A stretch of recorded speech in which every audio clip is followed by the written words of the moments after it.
Masaya ka ba ngayon? Kung oo, masaya ako para sa'yo.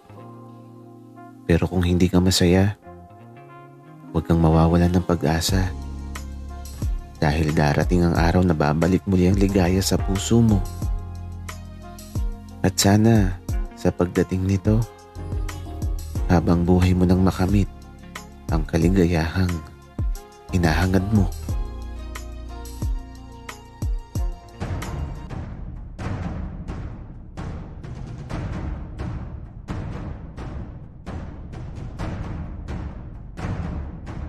Kaibigan, huwag mong kalimutan mag-subscribe sa aming channel at huwag din kalimutan i-click ang notification bell at subscribe button. Subscribe na!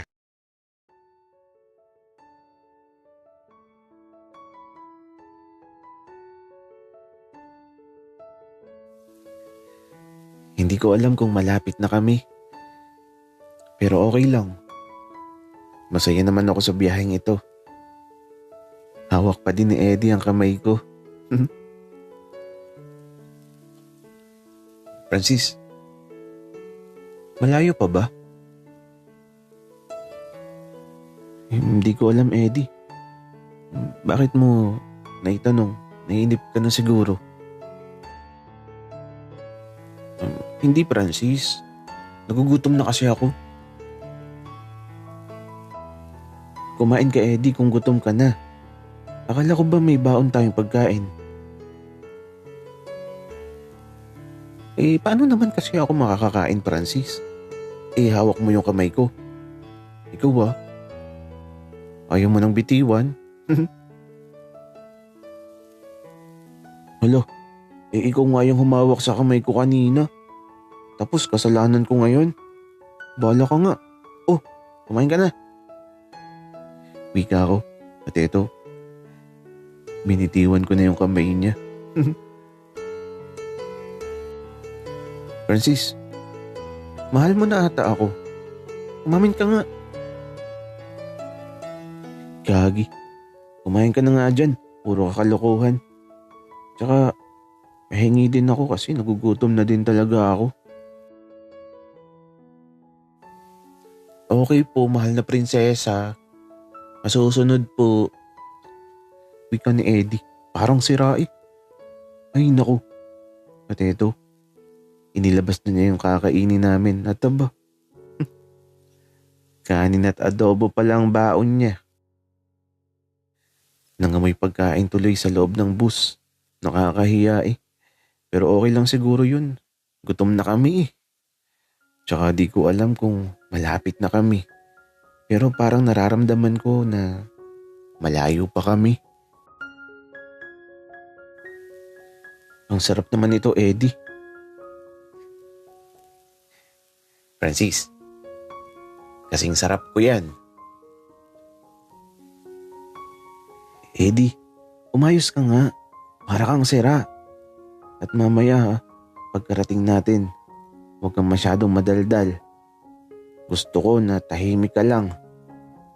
At huwag kang pasaway. Oo na, Francis. Alam ko na yan. Ulit-ulit ka na. At huwag kang mag-alala, magpapakabait ako. Mabuti na yung nagkakaintindihan tayo, Eddie. Basta, tahimik ka lang dapat. Yung kunwari mahiyain ka. Okay, wala problema. Pero, Francis, malayo pa ba? Umaga na oh. Sikat na ang araw. Naiinip na ata si Eddie. Kaya naman, nagtanong na ako sa konduktor. At aba, malapit na daw kami. Kaya to, tinapos na kaagad namin ang pagkain. At ilang saglit pa, eto na kami. Malapit nang bumaba. Pagtigil ng bus bumaba na kami kaagad. At aba, nagulat ako sa susundo sa amin ni Eddie. Kasi naman, ang 4 na kuya ko ang sumundo sa amin. Lahat sila nakatingin kay Eddie na tila ba kilala nila. Yung parang nakita na nila tapos parang may ginawang masama. Kasi matatalim ang kanilang mga tingin. Anong problema nyo? Wika ako sa mga kuya ko. Wala naman bunso. Ito ba si Eddie? Ha? Paano nyo nalaman ang pangalan niya? Wala naman.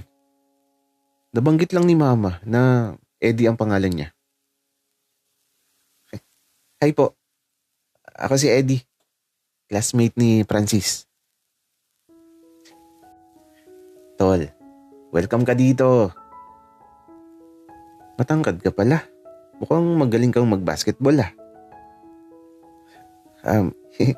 Hindi naman masyado. Wika naman ni Eddie na ayun. Umalis na sila at ako eto. Nakasunod lang sa mga kuya ko. At parang mas gusto pa nilang kasama si Eddie. Ay naku, parang baliwala ako. Pero okay lang. At ba si Eddie? Mukhang maglalaro na sila ng basketball kasama ang mga kuya ko. Manonood talaga ako kahit di ako mahilig dun sa laro na yun. Di ko pa kasi nakitang maglaro ng basketball si Eddie. Ang madalas na nakikita kong nilalaro niya, lato-lato. Kaya ito, diretso uwi na kami sa bahay. 7 a.m. na nang makarating kami. At pagpasok ko sa bahay namin, si Mama, tinalubong ako kaagad. Kaya lang, may napansin ako kaagad sa loob ng bahay namin. At ito, nakatingin din si Eddie sa isang bagay na pinagmamasdan ko. Isang larawan na magkasama kami ni Eddie na nakasabit sa dingding ng bahay namin. Alo, bakit may ganito dito? Mama, ano yan? Bakit may ganyan? Anak, ano ka ba? Bagay naman kayo ah. Kaya ayan, nagpa-print ako at sinabit ko sa dingding. Para kayong magsyota. Mama, tanggalin mo yan, baka may makakita. Anak, ano ka ba? Wag na. Diyan na yan hanggang mamatay ako. At kapag tinanggal mo yan, malulungkot ako. Iiyak si Mama, bunso. Mama naman eh. Ay naku, pero nasaan pala si Papa? Nako anak, ang papa mo, nasasabik nang makilala tong si Eddie. Nagbibihis lang sa kwarto. O siya, tara na muna kumain at nang makilala na ng mga kapatid mo tong bebe mo. Ano nga bang tawag mo sa kanya? Mama, classmate ko lang siya. Umayos ka nga. Anak, ganyan din ako dati. Super tanggi. Pero nung tinutukan, wala na akong nagawa. Mama, kalmahan mo. Baka kung saan pa mapunta tong usapan na to. O siya anak, tara na sa hapagkainan at doon na natin hintayin ng papa mo para mapag-usapan na ang kasal. Mama, napaka-OA mo. Ay naku. Wika ako. Mataba si Eddie, pangiti-ngiti lang. Nako. Kinakabahan tuloy ako. Pakiramdam ko katapusan ko na.